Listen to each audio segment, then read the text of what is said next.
किछि दिन है जो प्रकार अवस्था एवं दुरावस्था क्रिएट होता ताकू सुधारिबा को जाइकी आज मु प्रेसिडेंट पदरू रिजाइन देछि एवं मु आशा करुछि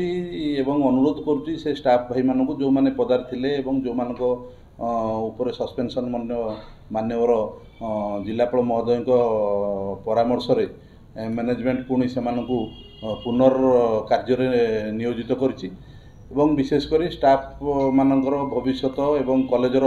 भविष्यत तथा छात्र मानकर भविष्यत को आख्यागर रखी मोर आज प्रेसिडेंटशिप पदरू मु निजको दूरेई देइछि एवं रिजाइन करछि एवं विशेषकर मु मान्यवर जिलापाल को अनुरोध करिछि जे मिनिमम 3 मासरे थरे सार गोटे डाकिकी प्रिंसिपल एवं मैनेजमेंट रो जो लोक मान रहिले तांग संगे गोटे बसिक एकदम ट्रांसपेरेंसी वे रे आय व्ययर हिसाब एवं प्रत्येक कार्य जोटा कॉलेज रोचे असुविधा सुविधा सबुगुड़ी से निज तत्वावधान रखु एटा मोर अनुरोध माननीय जिलापाल एवं विशेषकर आगामी दिन में शून्य स्थान पूरण है आमर प्रेसिडेंटशिप तेणु मैनेजमेंट आगु कौन कर चिंता करेंगे एवं आईन अनुसार जहाँ हम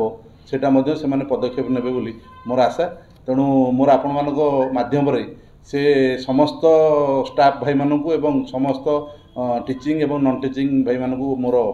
रिक्वेस्ट एवं परामर्श अनुष्ठान आगु बहुत तार ना थिला तेणु से नाटा किछि दिन है आमर तलू तलू खसुला एवं यही वर्ष से ना पुणी समस्त स्टाफ माने उद्यम करी पाखापाखि 1000 स्टूडेंट जो एडमिशन कर पुणी परिवर्तन हो आसुची तेणु यही जो परिवर्तन चली ताकू आगामी दिन में जमी भल स्टूडेंट मैंने एडमिशन नेबे एवं कॉलेज टी केमती सुरुखुरे चलो एवं जहाँ कॉलेजर असुविधा सुविधा थिला ताकू पुणी केमी मु दूर रही जदि से सहयोग कामना करेंगे निश्चित भाव में मोर कामना मोर तांकर परामर्श एवं से आवश्यक साहाय्य सहयोग जहाँ रही निश्चित भाव में देवी।